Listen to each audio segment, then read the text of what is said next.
Téléspectateurs, téléspectatrices, bonjour, bienvenue ou bonsoir, bienvenue à une nouvelle édition de DECAI. Je reçois DECAI, un francophone. C'est un monsieur que nous connaissons beaucoup en Haïti. C'est le professeur Ricardo Seitenfous, ancien ambassadeur de l'OEA en Haïti. Vous êtes aussi, professeur Seitenfous, professeur d'université. Vous êtes détenteur d'un doctorat obtenu de l'Institut international de hautes études internationales et du développement. Vous avez été, comme je le disais il y a quelques secondes, représentant de l'OEA en Haïti entre 2009 et 2010. Vous étiez là lors des élections. Vous avez aussi, par rapport à votre expérience au pays, organisé présenté des conférences et écrit des articles qui n'ont pas plu à certains, notamment d'anciens diplomates. Ça, c'est le rôle des intellectuels, n'est-ce pas? C'est le rôle des intellectuels de faire bouger la ligne. Et vous avez signé en 2015 un ouvrage très lu, très recherché, et qui a fait aussi beaucoup de débats en Haïti, L'échec de l'aide internationale, dilemme et égarement. Vous revenez cette année avec un autre ouvrage qui est titré « Les Nations Unies et le choléra en Haïti, coupables mais non responsables ». C'est un sujet délicat à tout point de vue, plusieurs milliers de morts, des préjudices terribles, un positionnement d'abord des Nations Unies qui est dans un déni, ensuite qui reconnaît une responsabilité morale mais sans accepter une culpabilité qui ouvrirait la porte à l'acceptation de réparation. Nous allons évoquer tout ça avec vous dans le livre qui offre aussi des éléments à l'État haïtien, s'il le souhaite, à la société haïtienne, pour soutenir un argumentaire juridique contre celui de l'ONU qui est dans le déni de sa responsabilité. Mais d'abord, nous allons, pendant une trentaine de minutes, faire la petite histoire de l'ouvrage. Au niveau méthodologique d'abord, professeur Seitenfous, je suis content de vous avoir, merci de revenir au pays, mais au niveau méthodologique d'abord, que pouvez-vous dire à nos téléspectateurs, aux lecteurs, aux jeunes scientifiques haïtiens? Merci beaucoup pour l'invitation. C'est vraiment un grand plaisir d'être à nouveau en Haïti, même si c'est pour seulement quelques jours, et pour accomplir une tâche qui parfois n'est pas très facile, parce qu'il s'agit de traiter d'un thème très délicat, douloureux et tragique. Une véritable hécatombe qui a atteint la population la plus démunie, la plus pauvre du département du centre, le département de l'Artibonite, et ensuite s'est étendu dans tout le pays, même ici dans la région métropolitaine de Port-au-Prince, et également dans d'autres pays, comme en République dominicaine, où il y a eu au moins 480 morts. Quand j'ai commencé à imaginer ce livre, il est né en fait d'une demande du gouvernement haïtien, du gouvernement provisoire Jocelyn Prévert, pour faire un rapport qui pourrait servir de base à une discussion pour arrêter une position officielle du gouvernement haïtien sur le sujet, ce qui n'a jamais été fait jusqu'à présent.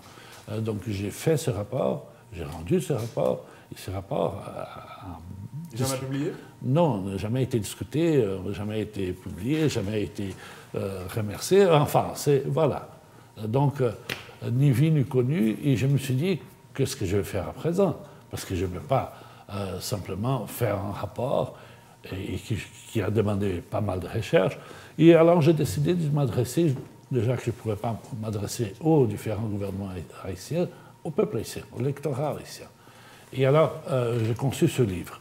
Ce livre, d'abord, il faut souligner qu'il prend sa source, ses ressources d'informations, de données, des travaux qui ont été faits par des scientifiques, mais également par des journalistes dont vous avez été un des premiers à être au village des Mai. Mais surtout des scientifiques, et très spécialement le docteur Jean-Hugues Henrys, haïtien, et le docteur Renaud Piarou, qui était le premier à tirer la sonnette d'alarme sur le fait que c'était du choléra et que ça venait de la base de Birbalais. Donc, quand on fait un ouvrage, la bonne science dit qu'il faut se ressourcer pour tous ceux qui ont précédemment travaillé sur le sujet et qui, nous, on vient apporter une brique de plus dans la construction de la connaissance. Donc, il y a ça qu'il faudrait le souligner, c'est souligné dans le livre. Donc, de manière factuelle, il fallait faire un travail rigoureux. Rigoureux, oui. Alors, la rigueur commence par la description des faits, n'est-ce pas? Parce qu'on n'arrive pas à travailler sur un sujet si important et si chaud, parce qu'il est encore permanent, n'est-ce pas? C'est-à-dire il y a des victimes qui meurent aujourd'hui, qui sont atteintes par le choléra aujourd'hui. Donc c'est un problème permanent, c'est un problème collectif, n'est-ce pas, qui atteint un grand nombre de personnes, sans être rigoureux dans les faits, sans être précis en ce qui concerne les dates, les heures, le jour. Parce qu'en même temps qu'on le fait ça, on sait que parallèlement, il y avait des gens qui mouraient quotidiennement, d'heure en heure, pour que les téléspectateurs et téléspectatrices se rendent compte. Un adulte, lorsqu'il était atteint par ces vibrio cholériques, perdait 20% de sa masse corporelle en 4 heures, il mourait. Un enfant perdait 20% de sa masse corporelle en 2 heures, il mourait.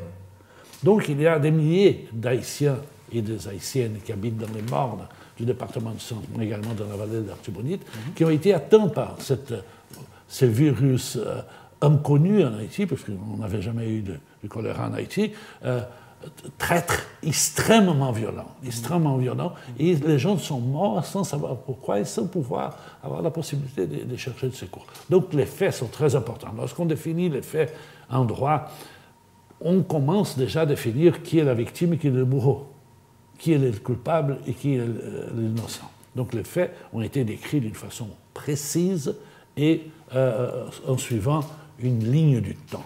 Et vous avez aussi démontré, professeur Célestin Fous, qu'il y a eu une négligence de la part des Nations Unies et quand l'épidémie s'est déclarée, une tentation, même pas une tentation, des tentatives ou des actions caractérisées de dissimulation de la responsabilité de l'ONU. Oui. Justement, ou de non-acceptation, disons ça. Oui, Robertson, dans la description des faits, le rôle joué par les Nations Unies est essentiel, n'est-ce pas? Parce que les Nations Unies, depuis le départ, lorsqu'on connaît que c'est effectivement une épidémie du choléra, on campe sur une position de déni absolu. Nous ne sommes pas concernés, même lorsqu'il y a les manifestants devant la base qui accusent les Nations Unies. Quand le docteur Piarou prouve, et les médecins cubains, que c'est là qu'a commencé l'épidémie du choléra, les Nations Unies campent sur une position de déni absolu, ferment la base, les journalistes, dont vous, ne pouvez pas entrer, les médecins, chercheurs ne peuvent pas entrer, personne ne peut entrer. On entreprend des travaux à la va-vite pour essayer de cacher les fosses septiques ouvertes, les déversements des déchets humains dans les rivières. Enfin, on met une stratégie de déni absolu. Et cela a provoqué, puisqu'on ne savait pas quel était le genre de maladie, puisque les Nations Unies y est, a provoqué une perte de temps, des jours, des semaines et des mois. Par rapport à l'organisation de la réponse? Exactement, parce qu'on ne savait pas si c'était par hasard un touriste qui avait provoqué cela, mais comme l'impact était tellement grand, on s'est dit non, c'est une masse des excrétas qui ont été jetés dans la rivière, ça ne peut venir que de là, mais comme les Nations Unies n'y est, on n'a pas pris les mesures de précaution. On n'a pas, par exemple, dit aux enfants, allez pas jouer dans la rivière. On n'a pas dit aux mères de famille, utilisez pas l'eau de la rivière. Donc on a laissé aller pendant quelques jours, et les gens tombaient malades, ils mouraient par centaines et par milliers. Et là, c'est un autre niveau de négligence? C'est une négligence criminelle. Parce que l'autre, c'est par omission, par incompétence, par des organisations. Mais celle-ci, non. Celle-ci a été voulue. C'est même pas de la négligence, c'est de la dissimulation. Oui, c'est un crime. C'est un crime. Maintenant, dans l'ouvrage Les Nations Unies et le choléra en Haïti, à cause de votre position, ou grâce à votre position d'ambassadeur, et c'est rapporté, vous avez pu être témoin oculaire de conversations, de moments où des hommes en situation de responsabilité, notamment M. Muller, qui était le représentant du secrétaire général, a appris la nouvelle et ce qu'il a fait. Aussi, vous relatez une conversation avec Jean-Max Bellerive dans l'ouvrage. Par hasard, j'ai été dans le bureau de Jean-Max Bellerive, le Premier ministre à l'époque, lorsqu'il reçoit un coup de téléphone du ministre de la Santé, Alex Larsen, en disant, écoutez, malheureusement, c'est ça, c'est le choléra. Et alors, il raccroche, il me dit, regardons qu'est-ce qu'il faut encore faire pour en finir avec notre pays. Et une autre conversation le 28-29 octobre, j'étais avec l'ambassadeur Muller. Il m'a dit, oui, je reçois des suggestions pour enlever les soldats népalais de la base, parce qu'il y a beaucoup de manifestants qui attaquent la base avec des pierres et qui crient « Bah, Minusta », pour la raison évidente du choléra. Mais si je l'enlève des soldats népalais, c'est une espèce de reconnaissance tacite de notre culpabilité, je ne peux pas le faire. Donc je vais renforcer la sécurité autour de la base. Donc c'est une stratégie voulue, prise d'une façon politique au plus haut niveau. Mais il y a une deuxième phase, Robertson, une deuxième phase. D'abord, il y a le déni absolu. Ensuite, il y a des explications soi-disant scientifiques. Qu'est-ce que sont ces explications soi-disant scientifiques? Confluent de circonstances. Voilà, c'est un concours de circonstances. Un concours, ça c'est l'expression utilisée, mais elle est défendue par des journalistes, par des politiciens, par des diplomates et même par des scientifiques. Pourquoi? Parce qu'elle a fait appel à plusieurs aspects. Un, en disant que des effluves sont sortis de la Terre à partir du tremblement de terre et des molécules mauvaises sont sorties qui sont transformées en vibrio cholérique. Enfin, c'est difficile à avaler, mais c'était une. L'autre, c'est que le ballast des navires qui accostent à Saint-Marc était lavé dans l'estuaire et alors le choléra est surgi. D'autres, alors là, c'est plus intéressant, étant donné le réchauffement climatique, vous savez que c'est une théorie qui récolte beaucoup d'appui au niveau international, et même scientifique et politique, étant donné le réchauffement climatique, dans la région côtière de l'Artibonite, il y a des algues qui sont apparues, et de ces algues sont sortis les bacilles du choléra. Il y avait seulement un petit problème, c'est que le choléra n'a pas commencé à l'Artibonite, ni à Saint-Marc, a commencé à Mirebalais. À Mirebalais, c'est un problème. Mais ces concours de circonstances, et pour compléter ces tableaux de plusieurs explications, mais ça a duré des années, on a parlé également qu'Haïti était un territoire propice au choléra. On sait très bien les conditions sanitaires du pays. Mais on peut se poser des questions. Comment Haïti n'a pas eu le choléra plus tôt? Cela a été introduit et ça a été démontré, mais finalement, ça a pris des années avant que l'on ait les excuses de Ban Ki-moon. Voilà. Avant, en 2012, Ban Ki-moon, pressionné, constitue une commission d'experts. Cette commission d'experts arrive à la conclusion qu'effectivement, c'est là, à Mirebalais, qui a commencé l'épidémie du choléra. Il parle également d'un concours de circonstances, il parle également que ce n'est pas la faute d'un homme ou un groupe d'hommes. Enfin, utilise un vocabulaire diplomatique, n'est-ce pas, des langues de bois. À la limite, arrive à dire il n'y a pas de faute de personne, mais ce n'est pas les médecins à le dire. Ça, c'est la justice qui doit dire. Et finalement, en 2016, quand les lumières s'éteignaient de son deuxième mandat, Ban Ki-moon fait un fameux discours, donc il demande des excuses, il parle en créole, il est même apparemment ému, et dit que oui, ce sont les Nations Unies qui ont introduit le choléra en Haïti. Là, il introduit la notion de responsabilité morale. Oui, il dit on est coupable, mais on n'est pas responsable, on est responsable moral. Ça, c'est le paradoxe. Mais c'est toute la contradiction. Ouais. Tout système juridique qui s'y tient, le principe de la responsabilité est la pierre d'achoppement, c'est la pierre d'angle fondamentale, c'est le centre de tout système juridique. S'il n'y a pas de responsabilité, il n'y a pas de système juridique. Or, la responsabilité morale, c'est une manifestation d'une conviction intime, subjective, d'ailleurs, de nature même politique, non objective. Par contre, la responsabilité légale, c'est un concept juridique, c'est un concept collectif, et c'est un concept qui prête ensuite à conséquence. Donc tout tort causé par autrui, de manière accidentelle ou volontaire, mérite réparation. Bien sûr, bien sûr.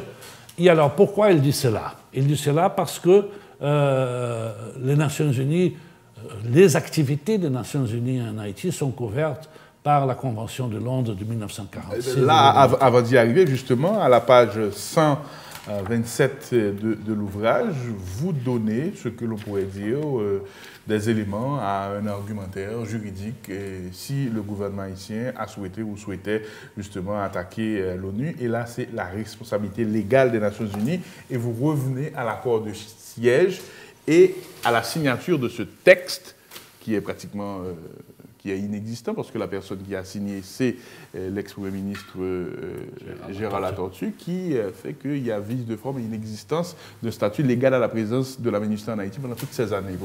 C'est cela, c'est cela. C'est-à-dire que selon le droit de traité, c'est lui qui définit le treaty making power, la capacité de signer des traités au nom de l'État, est définie par la constitution de chaque État.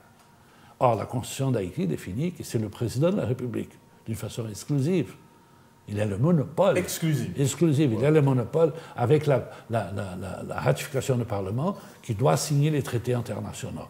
Ce n'est pas un accord quelconque, ce n'est pas un accord qu'on pourrait appeler executive agreement, n'est-ce pas? C'est-à-dire de petit commerce pour envoyer quelqu'un d'étranger. Non, non. C'est un accord fondamental qui accueille des troupes étrangères sur le territoire. Donc, il ne peut pas avoir d'accord de façon plus solennelle que celui-là, où le pays reçoit des troupes étrangères. Donc, c'est le président de la République exclusivement qui a le monopole pour le signer. Quand le Premier ministre le signe, il est en vice formel. Et le Premier ministre a été un ancien fonctionnaire des Nations Unies. Oui, là, oui, je ne sais pas si c'est accessoire ce que je dis, mais... Non, mais il était. Et alors, la question qu'on peut se poser, est-ce que le président en exercice, après le départ... Boniface Alexandre, est-ce qu'il ne s'y irait pas? Bien sûr qu'il s'y irait. Bien sûr, c'est lui qui a envoyé une lettre au Conseil de sécurité en demandant la MIF, ensuite demandant la MINUSTAH. Donc, il était très arrangeant. Mais pourquoi on n'a pas fait ça? Parce que, en fait, les Nations Unies ont agi d'une façon très légère. Maintenant, on revient à l'accord de siège sur le statut illégal, on peut le dire, de la mission elle-même. Et vous avez évoqué l'accord de Londres sur l'immunité et qui obtient l'immunité, dans quelles circonstances. Oui, mais avant de venir à l'accord de Londres, juste pour vous dire que donc on peut arriver à la conclusion que l'accord de siège est nul et non avenu, puisqu'il est en vice formel, et tout ce qui découle de l'accord de siège ne se réalise pas, ne sont pas pertinents, dont l'immunité. Donc ce qui m'intéresse, c'est de ne pas savoir si la MINUSTAH, et aujourd'hui la MINUSTAH, a un statut formel en Haïti. Ce qui m'intéresse, c'est que les Nations Unies ne s'utilisent pas de cet accord de 2004 pour obtenir un avantage rendu dans l'immunité de ces actions en Haïti, puisque l'immunité n'existe pas, étant donné une conséquence d'un accord nul et non avenu. D'autre part, on fait référence également à la Convention de Londres de 1946. La Convention de Londres de 1946 voulait étendre aux fonctionnaires des organisations internationales, plus précisément des Nations Unies, les privilèges et garanties et les immunités dont jouissent les diplomates en poste à l'étranger. La valise diplomatique inviolable, le siège inviolable, les comptes bancaires ne peuvent pas être confisqués, les communications sont libres, enfin. Mais c'est unique exclusivement pour les fonctionnaires civils des Nations Unies. D'autant qu'il n'y avait pas d'opération de paix encore. La première opération de paix, c'est en Palestine en 1948, et c'est des observateurs. Ce qui se passe après, lorsque se développe, surtout à partir de la fin des années 80, la quantité énorme d'opérations de paix, même aujourd'hui, c'est que les Nations Unies font une interprétation abusive de la Convention de Londres, en faisant une extension de cette immunité à tous ceux qui sont sous le drapeau des Nations Unies, aux agents sous le drapeau des Nations Unies, indépendamment de leur action et de leur attitude et de leur instrument d'intervention. Donc, on considère également que les militaires, pas seulement les militaires qui ont des armes défensives, les militaires avec des armes offensives, avec des blindés, ont l'immunité. Donc aujourd'hui, c'est gravissime ce que j'ai dit. Et l'affaire du choléra en Haïti révèle cela aujourd'hui, le seul soldat en combat, les seuls combattants au monde qui ne reconnaissent pas, qui ne sont pas sous l'emprise du droit de la guerre et des conventions de Genève, et qui ont totale immunité, ce sont ceux qui combattent au nom des Nations Unies. Permis de tuer impunément, on peut le dire ainsi aussi. Oui, tout à fait, tout à fait. On peut faire ce qu'on veut puisqu'on a l'immunité, n'est-ce pas? On peut violer, on peut assassiner. Alors on va parler de non, mais quand quelqu'un fait quelque chose, on l'envoie à son pays va faire... On sait très bien. Comment ça fonctionne? Maintenant, il y a l'introduction du choléra, la mauvaise gestion du dossier, le temps perdu à nier, à faire de la communication pour essayer d'atténuer l'impact alors que des gens mouraient, que nous avons vécu une situation particulièrement explosive en décembre 2010. Il y a eu différentes missions d'experts qui ont d'abord menti, il y a eu d'autres qui ont rétabli les faits et la vérité. Ban Ki-moon, quand il allait laisser son poste et, disait-on à l'époque, convoyait un poste politique dans son pays en Corée du Sud, a fait cette reconnaissance. Et il y a eu la proposition d'aider Haïti à mettre sur pied un système lui permettant de gérer les questions en rapport à la santé, à l'eau et à l'assainissement. Il y avait un appel pour obtenir 3 milliards et un OP. Maintenant, nous sommes très en deçà de ces 3 milliards et il y a pratiquement l'abandon de ce projet. Est-ce qu'il faut ajouter, Ricardo Cienfuegos, à côté du déni, un mépris colossal, monumental des Nations Unies vis-à-vis d'Haïti? Je crois, oui, je crois. Comme si on faisait une offre uniquement, on faisait une faveur à Haïti. D'autant, Robertson, que l'accord de siège, disons que l'accord de siège, il a des aspects qui peuvent être repris, mais même l'accord de siège, si vous le prenez tel quel, c'était entendu dans l'accord de siège la création d'une commission bipartite Nations Unies et État haïtien pour des éventuelles réparations. Or, cette commission n'a jamais été créée. Donc, je crois que les Nations Unies se considèrent comme sur un terrain occupé. En Haïti. En Haïti, qu'il n'y a pas de répondant du gouvernement, que le gouvernement dépend pour le budget, pour l'administration publique, soit des Nations Unies, soit des ONG, soit des gouvernements étrangers. Donc, je comprends la situation de faiblesse du gouvernement. Mais il faudrait agir. On va en venir. Déni, mépris. Pratiquement, est-ce que nous, Haïti, nous en tant que pays qui faisons partie des membres fondateurs des Nations Unies, avons une catégorisation, un classement bien à part quand il s'agit de nos rapports avec les Nations Unies? C'est plus que de la discrimination? Je crois que c'est le mépris, c'est les pires défauts que quelqu'un puisse avoir en vous considérant comme des mineurs, en fait. On nous considère comme des mineurs? Comme des mineurs, comme des irresponsables, avec un tas de projets qui ne vont pas en avant. Je sais qu'il y a une série de problèmes dans un pays comme Haïti, mais également une série de problèmes provoqués par l'international. Et ça, vous le dites et vous l'avez démontré dans Échec de l'aide, dilemme et égarement. Avec cet ouvrage, Ricardo Cienfuegos des Nations Unies et le choléra en Haïti, coupable mais non responsable, est-ce que vous avez conscience, vous l'aviez dit tout à l'heure, que vous mettez à la disposition de l'opinion publique haïtienne et internationale beaucoup d'éléments pour qu'ils puissent comprendre la responsabilité de l'ONU et tout le comportement inacceptable affiché par l'ONU dans tout ça? L'autre objectif, ou est-ce que c'est le cas, est-ce que vous poursuivez aussi un objectif consistant à donner des outils au gouvernement, des moyens, des munitions à l'argumentaire du gouvernement haïtien, si jamais le gouvernement haïtien souhaitait se ressaisir et faire ce qu'il faut pour que les Nations Unies reconnaissent sa responsabilité dans ce drame, mais vraiment oui, je suis disponible. Je crois que des acteurs de ces drames, à part les victimes, Nations Unies, les défenseurs des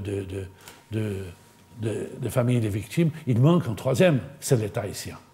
L'État haïtien a gardé un silence, et quand il a parlé d'une façon épisodique, une bribe d'une phrase ici, un mot là, mais ce qu'il fallait faire, c'est un document pour montrer la position de l'État haïtien. Et à partir de ce document, tracer une stratégie. Et cette stratégie va amener à chercher des appuis, chercher des alliés. Pour cette affaire, Robertson, Haïti a beaucoup d'amis dans le monde. Et Haïti doit utiliser la sympathie internationale pour lutter pour ses droits minimums. Parce que c'est le droit à la vie, c'est le droit à l'assainissement et le droit à une réparation que les Nations Unies, dont les pays membres, doivent à Haïti. C'est un drame humain immense. J'ai fait mon travail de journaliste, je déteste dire je, mais la force des choses a voulu que je sois sur le terrain avec des confrères pour aller à Mirebalais, à Meille, un foyer du choléra, pour aller sur les traces du premier infecté, du premier décès communautaire. Son nom a été rapporté dans le journal. Je me suis rendu ensuite au Gonaïves et là, en vous parlant, Ricardo Sittenfos, j'ai en mémoire l'image de ces gens dans cette fosse commune au cimetière de Raboto, de ces femmes, de ces enfants, de ces hommes, de paysans, d'agriculteurs qui sont venus échanger en ville et qui, en buvant de l'eau contaminée, ont été foudroyés. C'est le cas. La dimension humaine de tout ça n'est pas comprise par la communauté internationale, n'est pas comprise par l'ONU? Non. Non. Il faut qu'ils comprennent. Il faut qu'ils comprennent. Ce ne sont pas des chiffres, ce ne sont pas des numéros. Ce sont des vies humaines qui sont perdues. Et beaucoup, comme on a dit auparavant, beaucoup sont morts inutilement. Auraient pu être sauvés si on avait pris, depuis le départ, que les Nations Unies savaient que c'est elles qui avaient introduit à travers les troupes népalaises les virus cholériques, si on avait pris tout de suite les mesures nécessaires. C'est pas à l'époque, ce n'était pas une discussion pour savoir s'il y avait des indemnisations, si on pouvait faire des manifestations en désir de vengeance. Rien. Ce qu'on voulait, c'est du point de vue scientifique, établir quel était l'ennemi qu'il fallait combattre, quelles étaient les armes qu'il fallait utiliser pour abattre ces brebis. Je sais que René Préval a été très en colère, très remonté par rapport à tout ça. Oui, et la première phrase, il n'a pas utilisé souvent, la première phrase qu'il utilise lorsqu'il parle du choléra, il dit « c'est une maladie importée ». Et après, étant donné la situation d'Haïti, il a été conseillé de ne pas faire de discours pour ne pas remonter encore, en espérant que les Nations Unies reconnaissent tout de suite et qu'on puisse lutter contre le choléra. La communauté diplomatique ici en Haïti également dit non, l'important ce n'est pas savoir d'où ça vient, l'important c'est lutter contre. Mais savoir d'où ça vient, ça veut dire également connaître l'ennemi, n'est-ce pas? Quel est le type de bactérie, quel est le type de traitement, quel est l'impact, est-ce que c'est quelque chose d'éventuel ou quelque chose de massif? Donc si on savait depuis le départ que ça venait de la base de Mirebalais, occupé par les Népalais sous le drapeau des Nations Unies, on aurait pu prendre des mesures immédiates, des mesures radicales, ce qui n'a pas été fait. Donc, quand vous parlez de tous ces morts dans des fosses communes, il y a beaucoup de morts qui sont morts inutilement, étant donné les dénis absolus des autorités internationales. René Préval me semblait être assez agacé par la situation. Sans le dire, il semblait être sous pression. Vous aviez dit qu'il a été déconseillé à l'époque de tenir un discours sur ça. Mais j'ai aussi mémoire, parce que j'étais parmi les animateurs d'une grande émission qui était diffusée en réseau, au cours de laquelle on partageait des informations avec le public. Et je me rappelle qu'il y avait le numéro 2, je crois, des Nations Unies qui était là. Je crois que c'est M. Nigel Fisher, je ne me rappelle pas exactement. Et j'avais posé une question sur la nécessité de savoir et de faire exactement ce que vous venez de dire, le nécessaire pour la prise en charge. Et je me rappelle avoir obtenu de lui une réponse assez sèche, assez dure aussi, une forme d'indifférence ou une incapacité à s'exprimer. Et je me rappelle, l'émission a été diffusée un dimanche, et lundi, il y a eu des émeutes au Cap-Haïtien et dans certains endroits à Port-au-Prince. C'est un drame humain, c'est aussi un drame sur l'image du pays. Ça a eu des conséquences sur notre capacité à attirer les investissements aussi. En plus de l'image, c'est une attente à l'espérance de développement d'Haïti, n'est-ce pas? Puisque Haïti n'est pas ouvert aux affaires, Haïti n'est pas ouvert au tourisme, il n'y a pas des chiffres, mais on voit très bien On a construit un réseau hôtelier qui est sous-occupé parce que c'est le pays ouvert, en fait, depuis 2010 au choléra. Pourquoi est-ce qu'Haïti vous intéresse autant, le cas de certaines choses? Je ne sais pas. Je me pose parfois la question. Je crois que je me sens utile. Parce qu'à travers l'Haïti, je touche à des aspects fondamentaux des relations internationales, des activités des organisations internationales, mais également, je crois que c'est la fonction de l'intellectuel. Dans le livre de 2015, moi, j'ai parlé d'un moustique qu'il y avait de ce côté de l'île qui vous piquait et qui vous laissait amoureux pour Haïti. Il ne vous apportait pas la dingue. Mais est-ce qu'Haïti aussi, c'est un pays emblématique qui illustre tant de choses? Ah oui, oui. Les déviations des organisations internationales, les déséquilibres des relations entre les États, les décalages de développement entre les pays.